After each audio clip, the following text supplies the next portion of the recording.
Hey, what's going on, everyone? Josh here with Piano Marvel, and today I'm going to be showing you how you can quickly input fingerings and other articulations in Finale.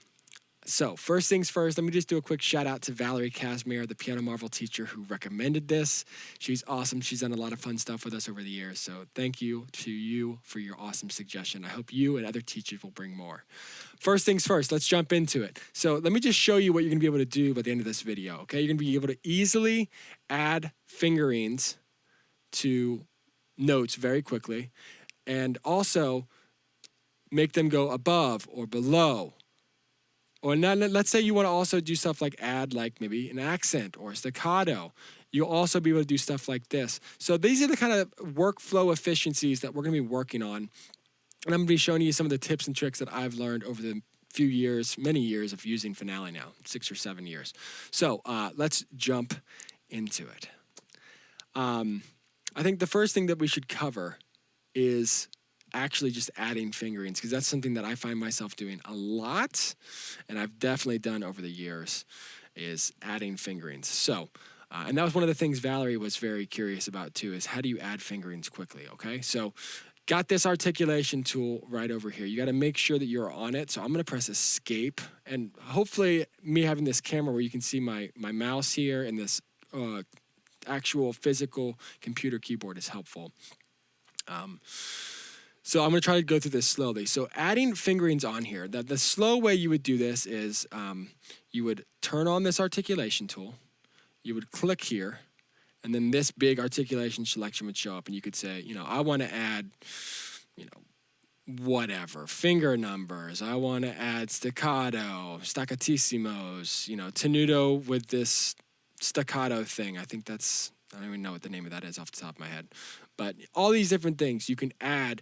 That's the slow way, though. Even if you're adding a staccato, you'd have to go like this, this. And that's okay maybe for staccatos. I know that's how I used to do it back in the day, but it's not nearly as fast as if you could just press and hold maybe this S button and then click. Now, I apologize. I said I'd start with fingerings and I lied, but that's one way that you could add things very quickly. So I'm just holding down the S key, and it's just modifying what kind of articulation I'm doing. So instead of going into this selection screen, I bypass it by pressing down S, and S chooses the staccato. Now you could see in this selection screen, if right here, if you press S, you'll get a staccato. So it's teaching you right here ones to do it. Some other ones that I know off the top of my head, A is going to be an accent, F is going to be a fermata. I think X is a staccatissimo. Yeah. That's all I know off the top of my head. Those are the ones I use probably the most right there. What's Z? Is it the dotted, whatever this thing is. Marcato? No, Marcato was the other one. Regardless, I'm getting distracted. So that's how you do that. Let's go through that just to make sure, in case you missed that. I'm going to show you now what I promised you a few minutes ago. It's these fingerings, okay? So you go to here. I'm going to click escape. Okay, and I'm just going to show you from the beginning in case you missed it. Okay, so I'm going to click on articulations. At this point, if I click on a note, just single click on a note, it's going to bring up this thing. I don't want to bring up this thing because this is slow. If I was going to go 1 and then 2, it's just so slow. So what you want to do is you want to hover over this note, then figure out which finger do you want here. Well, this is the 5-finger scale, so I'm going to add the finger 1 here. So I'm going to press and hold down the 1, and then I'm going to click. Bink, and there's the 1. Now, this one is not over top of it, so this would actually kind of indicate to me that this is a left hand. So I'm going to show you how you can actually flip this, and there's multiple ways, but we'll do that at the end because it's better to be, efficiency is something I've been really focusing on this past year or two with amongst many different apps, and Finale is just one of them. But let's just show you, I'll show you what I mean. So let's order of operations here, PEMDAS, for all you algebra nerds. So we're gonna add all these fingerings, okay? So 1, and I really like this position that I use right here. I use, when I'm fingering something, I'll do it all in one fell swoop. So I'm using these 4 fingers and I'm putting them 1, 2, 3, 4. And then if I need the 5th, I just kind of use this pointer finger, and then I'm doing it all by feel. I'm looking at the screen. I'm not looking down at my keyboard. So that's kind of what I'm doing right there. So I go 1, 2, press and hold 3, then click, press and hold 4, click, 5, and then this is just how fast you could go. Bink, bink, bink. Well, there's how fast. That looks pretty terrible. Regardless, it can move very quickly like that, you know? So you can just bink, bink, however accurate you are with your mouse. That's going to be how you do it. Now, just in case I missed this, I just want to show you real quick, just a quick sidebar. If you did want to add, like a staccato to all these, you could select them all with this articulation tool down, and you kind of get this black box. I'm sorry, I'm pointing like you can see when I'm pointing, but you get this dark black box, and that means wherever you're selecting, it's going to add whatever kind of thing here. So you see this is the number 1. It's not the S.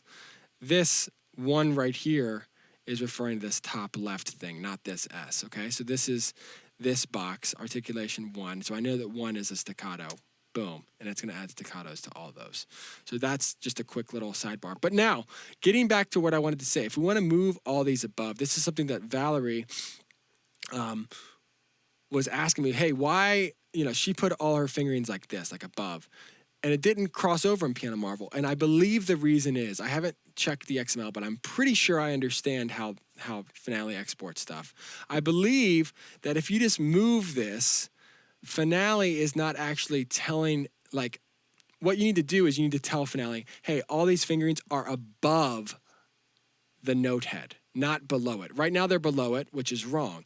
But if you click A, which stands for above, boom. You're going to move them all above. And yeah, they're not going to be perfectly placed. There's settings that I could show you to do that, but you don't even need to worry about me moving them like this. In Piano Marvel, we're going to add that. We're going to make sure they're placed, like I was just doing. So just get them above, or if, you're in a bass clef, get them below. That's generally kind of the rules for it. I know there's definitely going to be cases where that's not the case, but a lot of the time that's kind of going to be what you're doing. Now, you could also, if you don't want to memorize A or B, you could also use F, which is just flip, and it just flips it, okay? So there you go. So without the risk of talking any more than I need to, I hope that was a good little deep dive into how you can be more efficient with your articulation tool and how you can learn to be quicker. It's definitely something worth investing in if you're going to be using Finale a lot, just because the faster you work, the less amount of time that you need to be wasting. Just with anything, like that's part of the reason Piano Marvel is built, is to help save teachers time, grading or what have you. So I hope this was a good tip for you. Let me know if you have any questions. My email is josh@pianomarvel.com. Thank you so much for spending some time with me today, and I hope to see you in the next video.